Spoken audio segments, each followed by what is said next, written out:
Ok.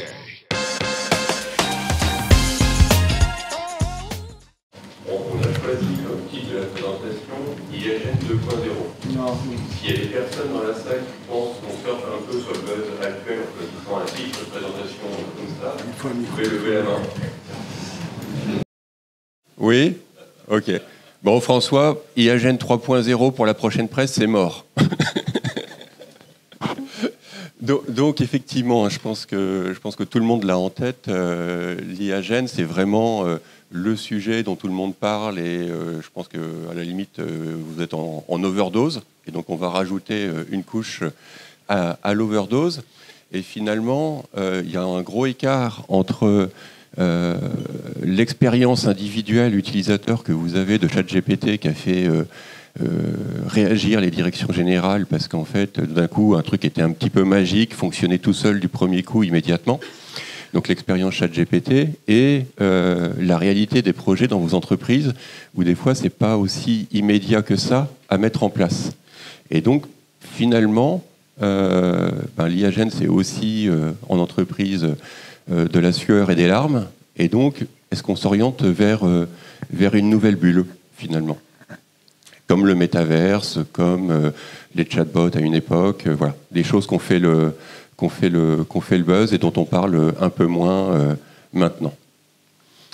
En fait, à Vivatech, Eric Schmidt, qui est l'ancien patron de Google, défendait la thèse qui était complètement inverse, qui est de dire en fait, non, c'est pas un sujet sur lequel il y a trop de buzz, c'est un sujet sur lequel en fait vous êtes juste pas conscient de l'importance de la disruption qui arrive, de la vague qui arrive. Et la raison pour laquelle il dit ça, c'est que jamais autant d'investissements ont été consacrés au développement d'une technologie, autant en fait de labos de recherche ont travaillé sur un sujet avec des gains, des progrès constants. Et en fait, ça va très très vite. Ceux qui sont dans le domaine parlent en fait d'une vitesse qui est relativement exponentielle des avancées. Et en fait, même pour les personnes qui essaient vraiment de suivre de très très près tout ce qui se passe, c'est très dur à suivre. C'est pas exceptionnel que sur une semaine standard, il y ait 50 annonces majeures, pas mineures, mais 50 annonces majeures dans une semaine. Et donc c'est très compliqué de voir ce qui se passe. Si on parle de ce qui est dans les labos, il y a plusieurs centaines de papiers de recherche par mois qui travaillent sur essayer de comprendre comment les IA génératives raisonnent, comment elles mobilisent la connaissance et comment en fait on peut améliorer leurs capacités. Ce qui fait qu'en fait tous les acteurs spécialisés du domaine, que ce soit des labos de recherche, que ce soit les éditeurs d'Anthropic, Claude, etc. Enfin, quel que soit l'acteur, personne finalement était capable de dire ce qui allait arriver dans 18 mois. On n'a pas cette visibilité-là. Peut-être qu'en fait, tous ces travaux-là vont amener des améliorations marginales et qu'à un moment donné, on va toucher un plafond de verre. Ou peut-être que y en a un qui va casser un plafond de verre et qu'on va arriver sur quelque chose qui va considérablement élargir le champ des possibles. Donc en fait, avec Yann, on ne va pas vous parler de ce qui pourrait arriver demain, parce qu'on n'en sait strictement rien. On va juste vous parler de ce qui est disponible aujourd'hui, mais qui n'est peut-être pas dans vos radars. Donc, on va vous présenter 4 points, 4 capacités qui sont aujourd'hui disponibles et qui, à notre sens, changent totalement le champ des possibles. La première, je pense que celle-là, vous en avez entendu parler, c'est les agents. Finalement, dans un premier temps, sur les agents, on mettait la barre très haut. Et en fait, aujourd'hui, on est revenu un petit peu sur du rationnel. La réflexion, c'est de se dire, on a beaucoup parlé l'an dernier du prompt ingénieur, de la volonté d'arriver à mettre en place des prompts très complexes, très avancés, où on demande à l'IA générative de procéder par étapes, de détailler son raisonnement, etc., pour aboutir à un résultat qui est finalement sur le terrain quasiment une mission impossible à obtenir avec les prompts actuels, tout simplement parce qu'en fait, c'est pas dans les capacités des modèles actuels d'arriver à appréhender des demandes extrêmement complexes, etc. Et donc, en fait, la nouvelle approche, celle qui est extrêmement poussée par la communauté, c'est de se dire, en fait, plutôt que de chercher à faire par un seul modèle, en un seul prompt, des choses extrêmement complexes, c'est de mettre en place, en fait, une équipe de bots extrêmement spécialisée sur une micro-tâche de la mission qu'on cherche à atteindre, en laissant chaque bot extrêmement focus sur l'atteinte de son objectif. Et donc, on se positionne moins comme le prompt ingénieur qui essaie de rédiger quelque part le prompt mission impossible, que comme la personne qui constitue une équipe de bots très spécialisés. Effectivement. Je vais reprendre, je vais en profiter avec la super présentation de ce matin de Laurent, son exemple sur le développeur qui demande d'écrire un bout de code et on se dit, la réponse après il bug et on essaie de le refaire. Ce qu'on est en train de voir et ce sur quoi j'ai l'occasion de travailler aussi, c'est qu'en réalité, quand on reprend le workflow par exemple de dev qui a été présenté ce matin, on est en train, et ce qui marche, c'est des agents où il y en a un qui est spécialisé dans l'idée de tester le code, il y en a un qui est spécialisé dans l'idée de le documenter, il y en a un qui est spécialisé dans l'idée de je vais regarder les erreurs et les corriger, et en fait c'est eux qui vont discuter entre eux, et c'est eux qui vont à la fin donner un seul résultat, avec des choses qui marchent quand même dès maintenant plutôt bien.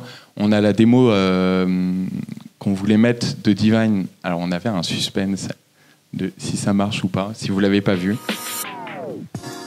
Hey, I'm Scott from Cognition AI, and today I'm really excited to introduce you to Devin, the first AI software engineer. De son, mais je peux Let me show you an example of Devin in action. I'm going to ask Devin to benchmark the performance of Llama on a couple different API providers. From now on, Devin is in the driver's seat. First, Devin makes a step-by-step plan of how to tackle the problem. After that, it builds the whole project using all the same tools that a human software engineer would use. Devin has its own command line, its own code editor, and even its own browser. In this case, Devin decides to use the browser to pull up API documentation so that it can read up and learn how to plug into each of these APIs. Tu peux l'arrêter. Here, Devin runs into an unexpected error. Juliette, tu peux l'arrêter. C'était pas forcément... Ah, non, pas forcément à la prochaine. Ce que je voulais conclure sur ça, c'est Divine a fait une super démo, ils ont des bêtas. Ce qui est toujours assez impressionnant, et notamment en Europe, l'open source s'est réveillé comme jamais à cette démo. Et l'équivalent de ce que vous le voyez, il existe en open source, il est possible. Laurent en parlait avec des modèles open source qui arrivent, qui commencent à être des niveaux de GPT-4. Et ça, c'est des choses qu'on peut dès maintenant créer. Et l'idée, c'est vraiment de se dire, OK, en fait, on ne va pas lui demander de tout planifier. On a un plan déjà, parce qu'on sait ce que c'est écrire du code. On a un plan A, B, C, chacun sa spécialité. Et c'est parti, on travaille tous ensemble. Alors, les tools, pour le coup, c'est une révolution. Parce que là, en fait, on crée quelque chose qui est complètement disruptif. On a un modèle qui est une application qui peut communiquer avec un programme à la place d'un humain. Et donc, on permet à deux applications de communiquer ensemble. Et en l'occurrence, simplement, c'est une capacité que beaucoup d'entreprises n'ont pas en tête. C'est qu'en fait, on peut demander à un modèle d'IA générative de parler directement, nativement, en format JSON, en output, et sans forcément que ce soit des consignes sur le prompt, mais avec un switch pour avoir ce fonctionnement natif. Et là, en fait, ça fait que un certain nombre de limitations de l'IA générative, je ne sais pas, sur la capacité à résoudre des équations, etc., on va pouvoir utiliser des fonctions. Et ces fonctions, on va pouvoir aller plus loin, en fait. On va pouvoir s'appuyer sur les différents services du SI et on va pouvoir donner la vision, la connaissance à un LLM du catalogue d'API qui lui serait utile pour atteindre son objectif. Donc de voir en fait les différents services du SI qu'il pourrait utiliser, avoir la description des différents paramètres de ces services du SI et laisser l'IA générative jouer un rôle d'orchestrateur intelligent en choisissant le bon service du SI avec les bons paramètres à utiliser en fonction du problème qu'il doit résoudre à un instant donné. Le point qu'on voulait amener aussi, c'est que, alors ça j'en parle souvent, beaucoup des LLM et des IA génératives qu'on utilise, il y a l'effet de scalabilité qui est assez fort, ce qui a fait que ChatGPT-3 est sorti, et beaucoup des capacités étaient un peu natives de l'IA générative et on ne sait pas trop comment. C'est-à-dire, on a une courbe d'apprentissage, on essaie, nous, en tant que data scientist, réduire une erreur sur quelque chose de global d'Internet, et il y a des capacités qui ont émergé, le fait de savoir résumer, le fait de savoir traduire, le fait de savoir faire un discours comme Shakespeare. Et une des capacités qu'on s'est rendu compte, c'est que le function calling était assez natif dans les gros modèles de fondation et arrivait assez naturellement. Le function calling, c'est juste de se dire, on en parlait plusieurs fois, la plupart des entreprises se sont digitalisées, ont APIisé leurs services, de juste donner à votre IA générative le nom d'un service, ses paramètres, et elle va l'utiliser quand elle pense que c'est adéquat. On est quand même dans un effet Pareto, c'est-à-dire que les premières expériences sur ça sont que des gros modèles comme GPT-4 Turbo ou O, ou même les Gemini Ultra, le font assez naturellement, facilement, mais 80% du temps. Les petits modèles open source ne sont pas encore assez bons. Et un phénomène, la slide d'après, du coup, qui commence à émerger et qu'on commence à voir, vous avez dû le voir avec Rabbit, notamment, qui a amené un peu cette vague de, c'est plus des LLM, ça va être des LAM. C'est vraiment cette idée de se dire, en fait, cette capacité qui est un peu sortie du chapeau, on peut aller fine-tuner des modèles de fondation, on peut aller les spécialiser dans, en fait, je vais aller faire des choses pour votre entreprise. Je reprends un exemple de ce matin par rapport au RH. L'idée de se dire, on a un chatbot RH en interne, on demande combien il me reste de jours de congé. Le chatbot, il connaît l'API pour aller chercher dans votre SIRH le nombre de congés pour cet employé. Il dit, OK, réserve-moi tant de jours sur cette date. Il est capable après aussi de faire les API calls, les actions qui vont bien dans l'entreprise. Et surtout, ce qui est assez impressionnant, c'est que ces actions ne sont pas forcément très longues, très coûteuses à faire. C'est juste des modèles de fondation très puissants et on les oriente un petit peu sans la partie action. Les orienter et avec en fait, on ne l'a pas forcément en tête, mais il y a un certain nombre de modèles, les gros modèles, mais c'est le cas aussi des modèles de Mistral, qui ont été nativement fine-tunés pour le function calling. Les derniers, juste. Parce que Mistral, j'adore Mistral en tant que plutôt tech, ça nous a beaucoup sauvés de ne pas juste travailler avec des modèles américains, voilà. Mais c'est vrai que tout ce qui est vraiment open source, leur premier modèle, ça s'est passé en open weight et maintenant ils sont un peu plus fermés. C'est les derniers modèles qui sont sur du function calling. Juste attention à ça, mais ils sont excellents. Le troisième point qui, je pense, pour l'expliquer, on va regarder directement la vidéo d'après, parce que si vous ne l'avez pas vue, il faut regarder au moins 30 secondes de ça. Hello there. I'm here with my son, and I'd love you to tutor him on this math problem. But don't give him the answer. You can ask questions and nudge him in the right direction, but I really want to make sure he understands it himself. And he's here in the room, so you can talk to him directly. Of course. I'd be happy to help. Let's look at the problem together. Can you first identify which sides of the triangle are the opposite, adjacent, and hypotenuse relative to angle alpha? All right, so I'm pretty sure this is the angle alpha right here, right? Perfect. That's correct. Now, looking at the triangle, which side do you think is the hypotenuse? Really, the hypotenuse? I'm not totally sure. I think it might be this one, but I really am not sure. This side AC? You're close. Actually, side AC is called the... Allez voir, je suppose que vous avez tous vu il y a quelques semaines GPT-4o. L'avantage, c'est que c'est pour des data scientists qui travaillent sur la partie tech. On le sait, on le voit venir dans la R&D depuis longtemps, qu'en fait, d'un point de vue presque modélisation mathématique, la différence entre du texte et de l'image, de l'audio, en termes de ce qu'on appelle l'encoding, donc c'est ce que reçoivent les modèles, il n'y a pas d'énorme différence, on est capable de les processer, donc on est capable de toutes les processer ensemble. Et on savait que ça allait arriver, on se doutait que ça allait être des sociétés comme OpenAI qui allaient faire les bons gros efforts au début, comme d'habitude, d'investissement. L'open source arrive quand même assez fort sur ça. Ce qui est assez fou, c'est vraiment l'idée, vous le voyez, à la fois il voit, à la fois il sait parler, et à la fois il se fait interrompre, il interrompt.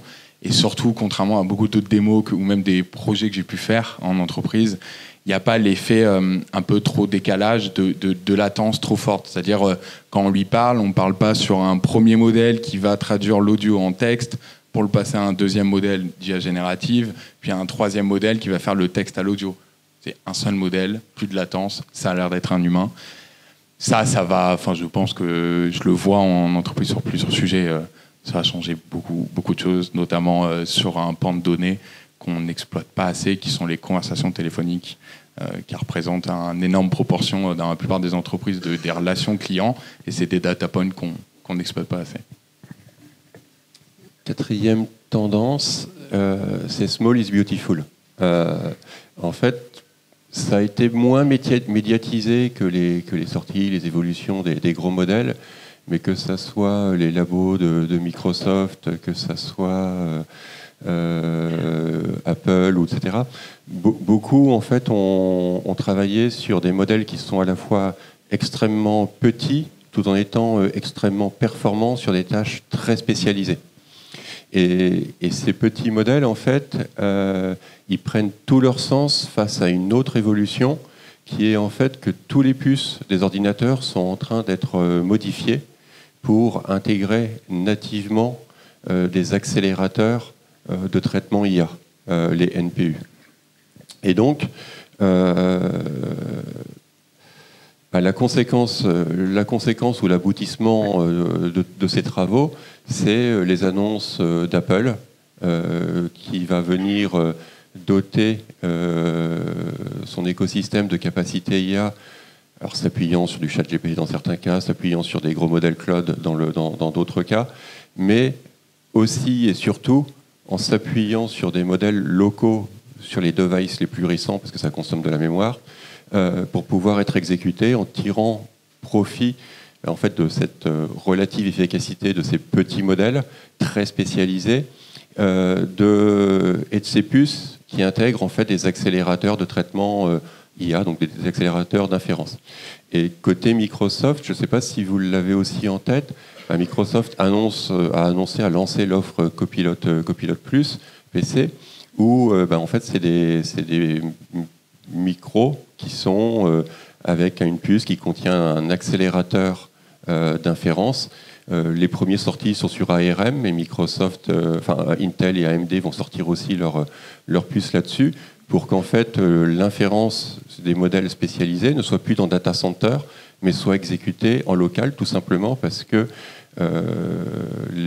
l'ensemble des acteurs savent qu'il n'y a pas les capacités d'inférence pour passer à l'échelle dans les data centers aujourd'hui. Si je peux me permettre juste un petit point pour les architectes parmi vous, ce point est hyper important. Je travaille beaucoup avec des architectes sur ça ressemble à quoi la GenAI. La partie adapters, c'est vraiment une fois qu'on a un gros modèle de fondation, comment on l'adapte. Mais en fait, derrière, il y a à la fois le prompt engineering dont on parle tout le temps, il y a du fine-tuning, il y a plein de choses dedans. L'idée, c'est pas de forcément définir une technique, mais avoir cette philosophie un peu haut niveau de se dire on va adapter par rapport à des agents ou à un cas d'usage ou quelque chose en particulier. Et voilà, c'est important. Il commence à poser un peu d'un cadre Apple sur ça. On manque de standards actuellement. Et donc la question qu'on peut se poser, c'est finalement, est-ce que c'est pas plus ça la vraie révolution ? C'est-à-dire que plus que la solution développée à base d'IA générative qui va venir motoriser la tâche 7 du processus 5 métier, est-ce que c'est finalement pas, je dirais, l'ensemble de ces accélérateurs du quotidien sur l'ensemble des tâches que l'on peut faire, sur tous les sujets partout en diffusion large, qui va venir amener le gain de productivité.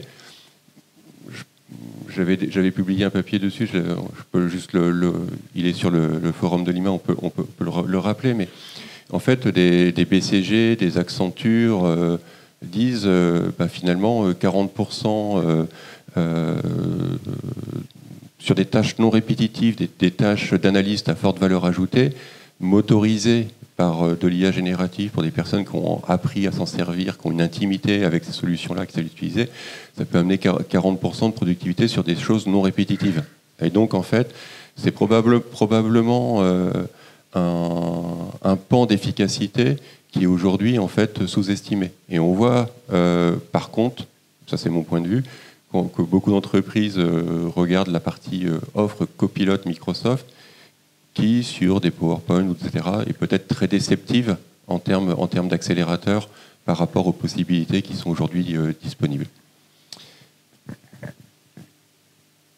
Et je voulais juste vous faire un petit bonus sur quelque chose. En réalité, je travaille pour plusieurs groupes en tant que tech lead sur la partie IAGEN, et je collabore aussi avec une boîte française qui fait du quantum computing. Un petit teasing pour la keynote juste d'après. C'est pas eux, mais du coup, qui vont en parler aussi. Du coup, je voulais juste en parler, parce que c'est un peu aussi un rebond avec ce qu'on a entendu hier sur la loi de Moore, qu'est-ce qui se passe en IA générative et comment on rejoint un peu les deux. Donc c'est très long terme, mais quand même, il y a des papiers assez intéressants qui sont commencés à sortir. Ce qu'il faut se rendre compte, c'est que les architectures derrière les IA génératives ont plein de gros composants. Hier, ils en parlaient, attention, le composant d'attention, is all you need. Voilà, un gros composant qui a fait qu'on en est là aujourd'hui, qui est sorti il y a 5 ans. En fait, l'idée, c'est que ces composants, il y a une idée, l'attention, donc c'est quand je fais une phrase, que des mots sont reliés entre eux. En fait, ils ont des liens entre eux et pas juste de manière unitaire.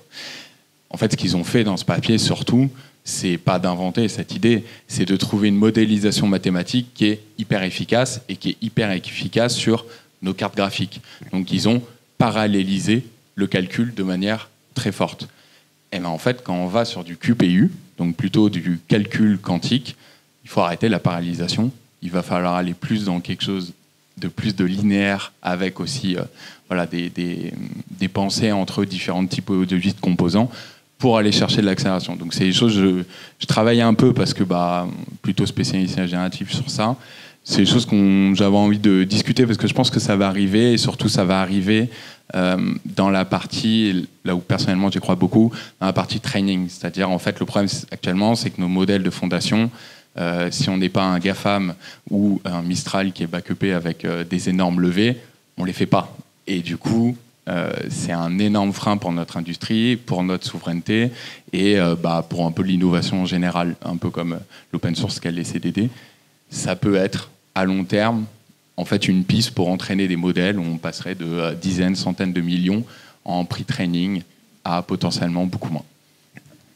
Et donc, en conclusion, notre analyse de où on en est. En fait, c'est un peu flou. Ouais, c'est un petit peu flou. En fait, on pense qu'on n'est pas sur le cycle. Enfin, l'analyse qu'on a avec Yann, c'est qu'on pense qu'on n'est pas sur le cycle classique, c'est-à-dire que on n'est pas en train de descendre du pic du hype pour aller sur la vague de désillusion. Ce qu'on pense, c'est qu'il y a une deuxième vague de hype qui va arriver, tout simplement parce que les différentes évolutions, capacités qui sont immédiatement disponibles, qu'on vous a partagées, vont venir en fait élargir de manière extrêmement considérable le champ des possibles. Et ça, c'est sans parler de tout ce qu'il y a dans les labos de recherche qui vont peut-être casser des plafonds de verre en termes de possibilités. Merci. Exactement. Et on a une table ronde demain. Ah oui. Merci, messieurs.